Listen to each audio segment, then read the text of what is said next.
Welcome back to the deep dive. Today we're plunging into a really critical topic, one that underpins so much globally, but often stays, well, underground.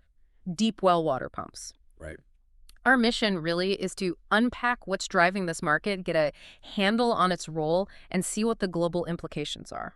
And it's a role that's just becoming more critical, would you say? I mean, Right. we're not just talking about machines here. No. Yeah. It's tied right into basic human needs. Its importance is accelerating because of these huge global challenges. Think of rising water scarcity, feeding billions, which means massive agricultural demand. Yeah. And, the vital work of getting reliable water to rural areas. Yeah. It's a really foundational technology. That's a really important way to frame it. And just to give everyone a sense of the scale we're talking about here, the market was valued at nearly, $2.9 billion back in 2021. Mm. But the really striking part is where it's headed. It's projected to practically double, hitting close to $5.8 billion by 2033. That's a CAGR, compound annual growth rate, of 6%. Which is pretty solid, consistent growth. It is. And it really makes you ask, okay, what exactly is fueling this? What's behind that consistent, pretty robust growth? Well, when you see that kind of expansion, it's a clear signal, really, of shifting global priorities. This growth isn't random. Right. It reflects some serious investment in water security, the push to modernize irrigation, make it more efficient, That's right. and big steps forward in how industries extract water, too. Deep well pumps are, the workhorses making all this possible, often hidden way beneath the surface. That definitely paints a clear picture of that underlying demand. So, okay, with that global context set, let's maybe take a bit of a geographical tour. Yeah, let's do that. Because while the overall trend is clearly up, the regional stories, I think, offer some really distinct insights, don't they? Absolutely. Different pressures, different solutions. Exactly. So let's kick things off with the established players. North America, for instance, a major leader in 2021, over $820 million. And projected to hit well over $1.5 billion by 2033, keeping up a steady, 5.5% CAGR. What kind of demand really characterizes a mature market like North America? Right. So within North America, it's no surprise the U.S. really dominates, expected to go past $1.2 billion by 2033. Wow. And here, a big driver is that demand for really high-efficiency industrial-grade pumps. Think food and beverage, energy production sectors that just need constant, reliable water. Okay. Canada's solid, too, but Mexico's actually quite interesting. Oh, yeah? Yeah, showing substantial potential, growing at nearly 5.8% CAGR. Yeah. That's driven by a mix, really expanding rural water projects, plus new industrial developments needing reliable, deep well sources. Okay. Interesting mix there. So from North America, let's hop across the Atlantic. Europe, another key contributor. Definitely. Set to grow from, over $630 million in 21 to over $1.2 billion by 2033. That's a healthy 5.8% CAGR as well. Are we seeing similar drivers, or is it a different picture in Europe? Europe's kind of an interesting mix. You've got the big players, Germany and the UK. They're projected at over $250 million and around $140 million respectively by 2033. Right. These are mature industrial economies, so the focus often shifts towards, upgrading, putting in more energy-efficient systems, maybe pumps with VFDs, variable frequency drives that save energy. Makes sense. Efficiency focus. Exactly. Then you have France, Italy, Spain, Russia, all showing steady growth too. But what's quite notable is the rest of Europe. Oh. Yeah, places like Sweden, Denmark, Switzerland. They're actually showing a higher growth rate, almost 6.7%. And that often reflects sort of targeted investments in modernizing water infrastructure, including rural supplies, sometimes with a push from EU initiatives. Okay, so established markets upgrading and maybe some others catching up or modernizing more rapidly. Pretty much, yeah. Now, if those figures show stability and strategic upgrades, let's shift gears. Let's talk about the high-growth engines, as some call them, starting with Asia Pacific. Yes. Definitely dynamic. Truly dynamic. Growing from over $1 billion in 2021 to a projected $2.2 billion by 2033. That's a robust 6.6% CAGR. What makes this region's path so distinct? Well, Asia-Pacific, it's a story of just rapid development and immense scale. China's leading the pack, projected over $910 million. Huge. Driven by massive agricultural needs, industrial expansion, huge infrastructure projects. Yeah. But India really stands out. Oh, so? It has the highest EGAGR in the region, over 7.1%, projected to hit more than $420 million. Wow, 7.1%. What's driving that specifically? A lot of it in India is actually policy-driven, government subsidies for solar-powered deep well pumps. Ah, okay. Was huge for farmers in off-grid areas. lets them boost output without relying on expensive diesel, so that's a unique accelerator there. Interesting. Policy making a direct impact. Absolutely. And then you've got Japan, South Korea, Australia, Southeast Asia, all showing strong, consistent growth. It just underlines the whole region's focus on modern farming irrigation and building smart water infrastructure that needs efficient pumps. Right, underpinning all that growth. Okay, from the powerhouse of Asia-Pacific, let's transition to South America, another region seeing substantial growth. Yes, significant growth there, too. The market there is set to more than double, over $160 million in 2021 to over $400 million by 2033, growing over 6.1% CAGR. What's the combination of factors fueling this surge in South America? South America's growth is largely tied to agriculture again, but also improving rural access. Brazil leads the continent, projected around $140 million by 2033. Big agribusiness sector there. Makes sense. Then Argentina, Colombia, Peru, Chile also contributing significantly. And the rest of South America category is strong too, nearing $150 million. So what's supporting that broader growth? Well, a lot of it is supported by expanding rural electrification, makes using electric pumps feasible where it wasn't before, and just, more use of deep bore wells across the continent. Going deeper to find reliable water for farming and communities, reaching those deeper aquifers. Okay, let's round out our regional tour now with what we're calling the emerging potentials. The Middle East and Africa. Yeah. Starting with the Middle East, expected growth from about $128 million to nearly $230 million by 2033. CAGR is a bit lower, 4.4%. Given the region, what does this growth tell us about, say, agriculture in arid zones and relying on deep water? That's a really good question. Saudi Arabia is the top contributor there, projected over $88 million by 2033. Right. Given the, extreme water stress in the region, growth is very much driven by strategic initiatives. Smart agriculture, massive water conservation efforts, food security projects, all heavily reliant on deep well extraction. So it's strategic necessity driving it. Absolutely. And other countries like Turkey, UAE, Egypt, Qatar, maybe smaller markets now, but they hold strong, long-term potential as they invest in resilient water solutions, managing those precious groundwater resources. Okay. And finally, Africa. Showing promising growth, moving from just over $80 million in 2021 to over $150 million by 2033. That's a 5% CAGR.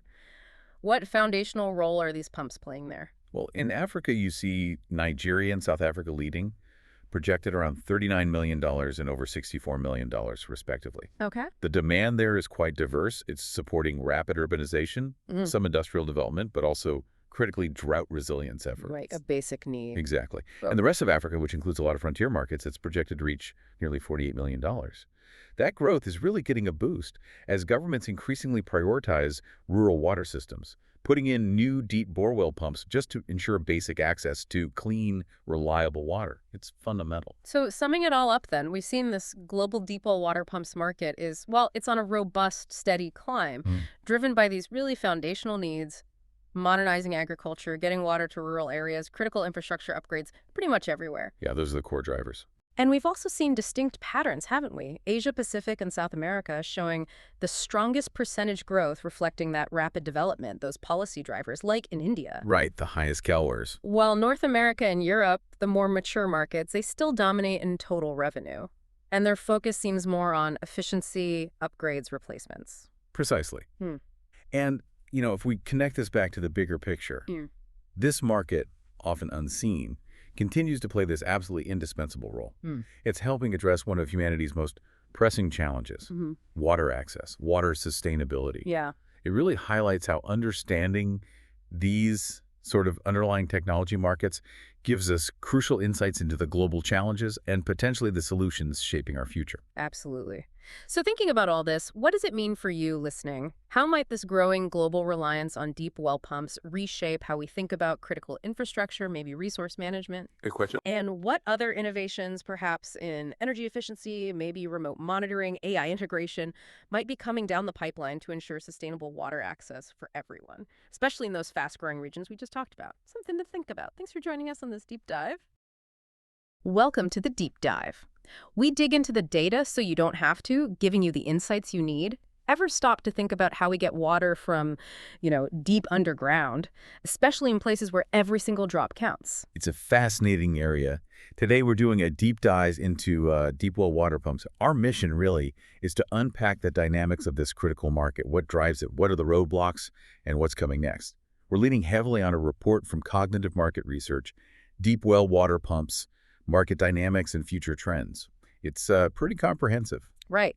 And our goal for you listening is to get a real grip on the key drivers, the challenges, and honestly, some really interesting future trends. This stuff connects way beyond just pumps. It touches on water security, infrastructure, big global issues. Okay, let's unpack this then. What's really fueling the demand for these systems right now? What are the main drivers? Well, first and foremost, it's the growing need for groundwater extraction, particularly in agriculture. Think about it, climate change, overuse. Surface water sources are becoming, well, less reliable.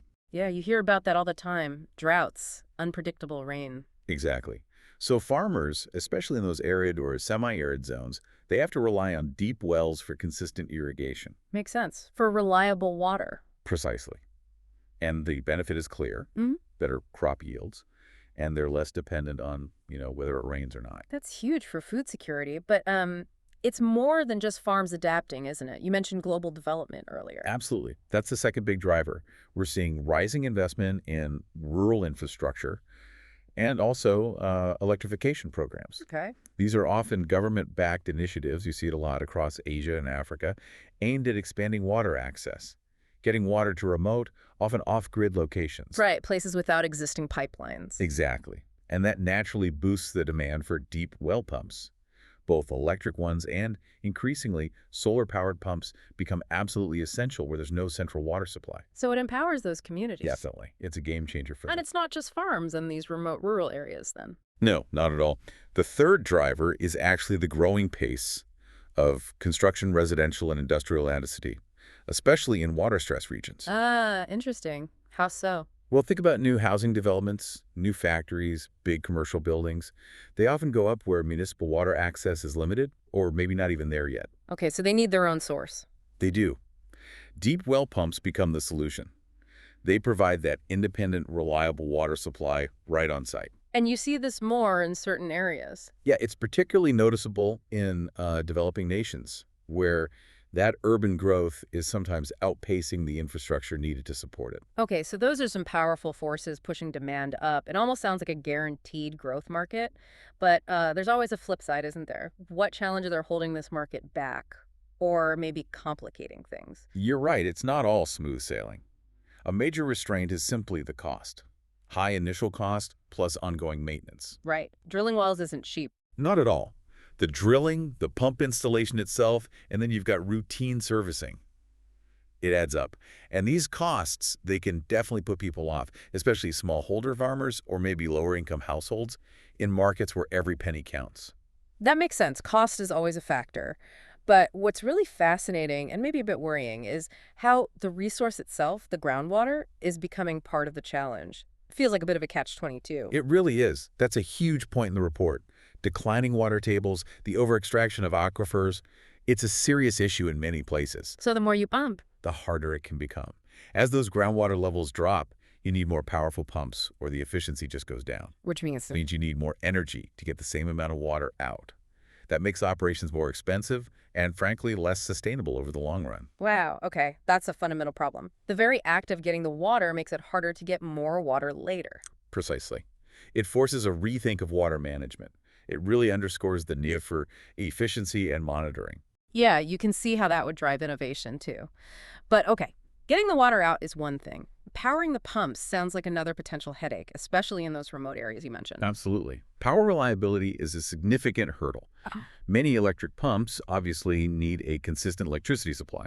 Which isn't always there in rural spots. Often it isn't, Yeah. or it's very erratic. So unless these pumps are integrated with solar power or maybe have reliable backup generators, they can face a lot of downtime. Rendering them kind of useless when you need them most. Exactly. It limits their effectiveness. So you're reliant not just on the water being there, but also on a stable energy source. Okay, so significant challenges. Cost, the water source itself, and power.